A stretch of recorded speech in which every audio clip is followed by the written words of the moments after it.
The other day I came across this 1970s photo of John Paul Getty II and his wife Talitha, and I was immediately drawn to its paradoxical qualities. It seems to both reveal and conceal. I'll explain what I mean. On one hand, the photo clearly reveals an exotic, beautifully defining fashion spread, while on the other hand, it hints that there is something mysterious or hidden taking place beneath the surface. My curiosity prompted me to investigate. Oh, and spoiler alert, this story doesn't end well. At the time the photo was taken, John was the son of the richest man in the world, John Paul Getty, and heir to the Getty oil fortune. He was living in Marrakesh, Morocco, with his beautiful, tempestuous wife, Talitha Getty. No couple was hipper or cooler. Whatever it is, she had it. Everything about her was exotic. So much so that designers from New York to Paris still reference her aesthetic. The Dutch beauty was born in Java, Indonesia in 1940. At the age of 2, Talitha and her parents were interned in a prison camp during the Japanese invasion of Java during World War II. When the war ended and her family was released, her parents separated. Talitha and her mother moved to London, where her mother soon died. Talitha then moved to the south of France to live with her father, painter William Pole, and her stepmother, Papa John, daughter of painter Augustus John. Interior designer Nikki Haslam first encountered Talitha in the 50s with her parents. She was the most beautiful child, he said, and she grew into a gorgeous long-limbed beauty. Everyone was captivated by her.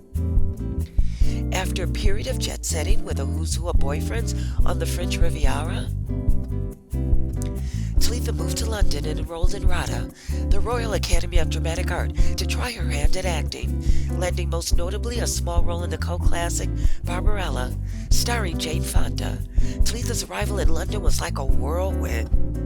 In '65, she was Tatler Magazine's Girl of the Year, defined as having that indefinable, unmistakable quality that makes heads turn, hearts break, and with whom everyone, but everyone, is desperate to be right here, right now.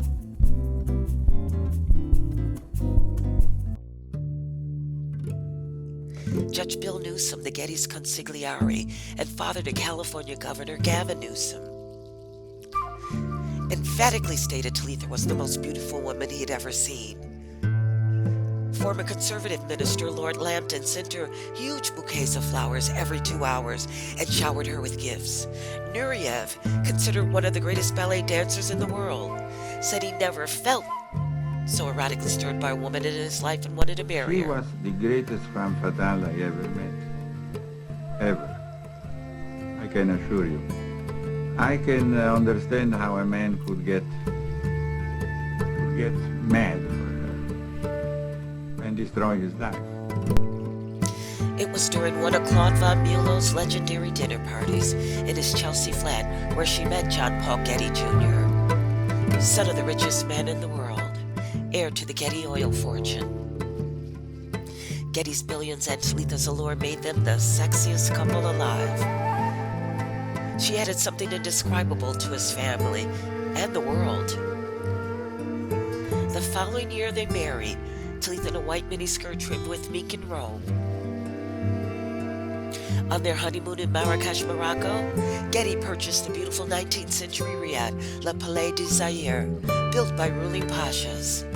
It came to be known as the Pleasure Palace and played host to the international jet set, cementing the wild, glamorous life that made them iconic. Talitha's artistic pedigree gave her a flair for the theatrical. She created a magical surrounding within the riad for both sensual and creative expression.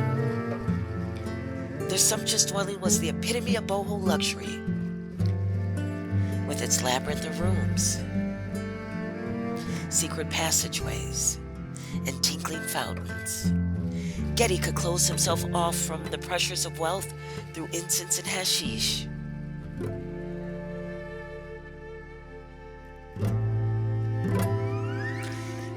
Their parties were legendary, with fascinating and amusing people. Something wonderful was always occurring. The house was documented as the only place on earth the Beatles met the Stones. They gave drug-induced hedonistic parties that lasted for days with snake charmers, magicians, acrobats, and servers who would dance as they wove around crowds with trays of mint tea and flickering votives while Salome played. According to Keith Richards, Talitha had access to the best opium.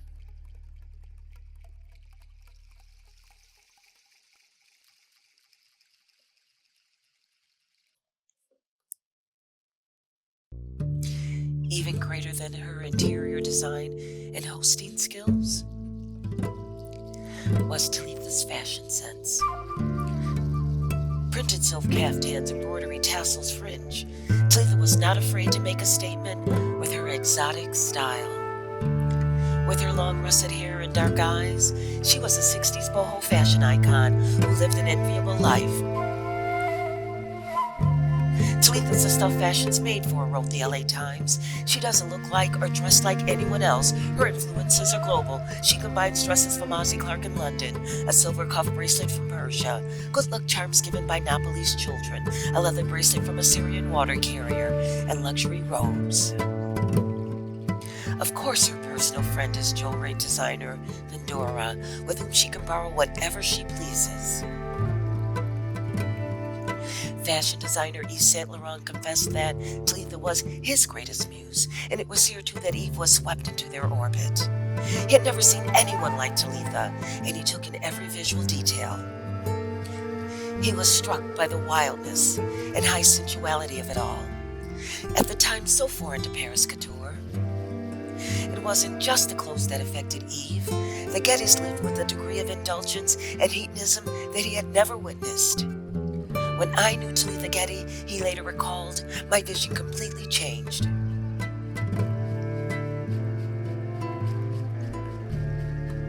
He was entranced by her mixture of apparent innocence, the barefoot flower child in ethnic dress, and wild decadence. It was under Talitha's influence that he and his partner, Pierre Berger, bought a house within the walled Medina of Marrakesh.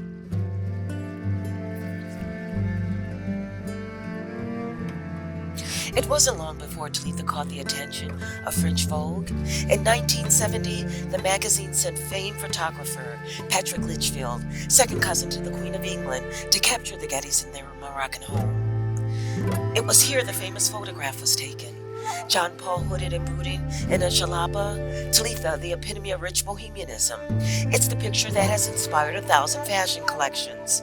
A photograph of Talitha Getty on a Marrakesh rooftop with her husband John Paul Getty has been referred to as hippie chic, boho chic, and Talitha Getty chic.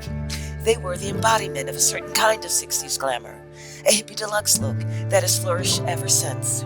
Vogue wide-eyed commented, the Gettys lived practically and symbiotically, with a small runner boy to barter and carry Mrs. Getty's purchases from the marketplace in search of delights for the house and table. A day might start with a picnic near the waterfall of the Atlas Mountains, and end with dinner under a canopy of stars. After the birth of their son, Tara, Gabriel, Gramophone, Galaxy. Paul and Talitha, growing bored of their life of excess, soon drifted aimlessly on the hippie trail through Indonesia, Bali, and Thailand, now searching for the meaning of life. But by this time, they had descended deeply into a heroin addiction. Cracks in their relationship began to appear, and in 1970, Talitha left to obtain treatment for her addictions.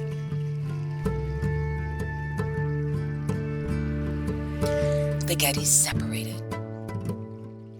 Spring of 71, Talitha asked for a divorce, but Paul pleaded with her to come to Rome for reconciliation. Only at her lawyer's advice, she flew to Rome and was found dead 2 days later in the Gettys' apartment. The Italian press speculated that Paul's continual heroin usage has caused Talitha to relapse.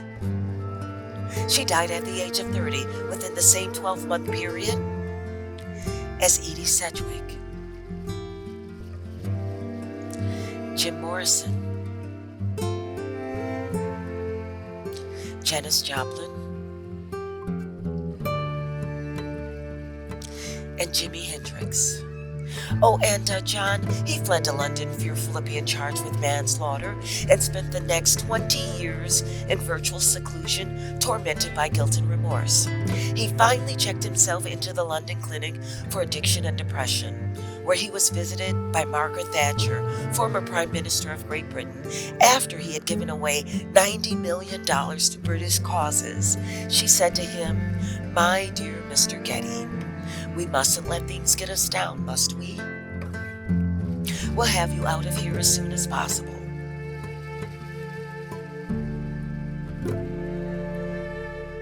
It was his old mate, Mick Jagger, whom he credits for helping him recover by introducing him to the sport of cricket, and he rallied. 2 years later, he was knighted by the Queen of England for services to charity.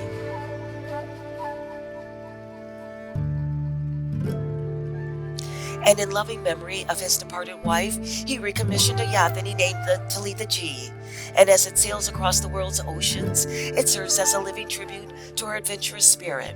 Since then, countless designers, season after season, from Valentino to Dion von Furstenberg, have referenced the style of Talitha Getty in their collections.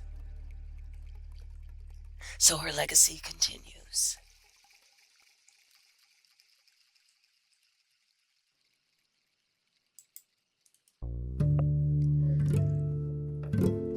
I don't know about you, but I was knocked out by Talitha Getty's originality and style, and I'd love to share ways with you to channel her glamorous creative spirit. So escape, if you will, into the world of Talitha Getty. Sloan style, of course. To experience the exotic essence of her Moroccan lifestyle, and allow yourself to be transported by its luxury, opulence, and splendor right where you live. Why not take it a step further and combine it by surprising someone special with a Moroccan-inspired evening? It's the perfect way to create a world both lavish and elusive. Let's start with our surroundings. I think everyone should have a riad, don't you? A riad's not just a home. It's an invitation to indulge in the art of living well, where your surroundings whisper history, culture, and splendor. Unleash your creativity by transforming your living room into a riad. Set the scene with vibrant throw pillows with a standout Moroccan color and pattern, and make it a glamorous escape, if only for one night. Up next, you need scented candles, but choose an exotic scent like myrrh, amber, or oud. The rich, intoxicating aromas will evoke the opulence and mystery that Talitha created in Morocco, of ancient bazaars, desert sands whispering secrets. Next, indulge in the timeless ritual of serving Moroccan tea, the nation's signature drink, where every sip wraps you in its mystique. Now, if you like your tea tipsy, kick it up by adding rum, whiskey, or brandy. As for music, take a page out of Talitha's playbook with two of the songs that she played when entertaining the Beatles and the Stones. Salome, Dance of the Seven Veils. The rhythm pulses like a forbidden dance. And Wagner's epic ring cycle. As for jewelry, channel Talitha's iconic look with a bold cuff bracelet. Talitha was known for her ability to make statement accessories with ease, and a cuff is the perfect way to channel that same magic. It's an instant way to elevate everything, from a casual outfit to an evening ensemble, adding a touch of bohemian flair. Now wear it solo for maximum impact, or stack it for a look that exudes confidence and individuality. No Boho wardrobe is complete without a piece that's as bold as your spirit.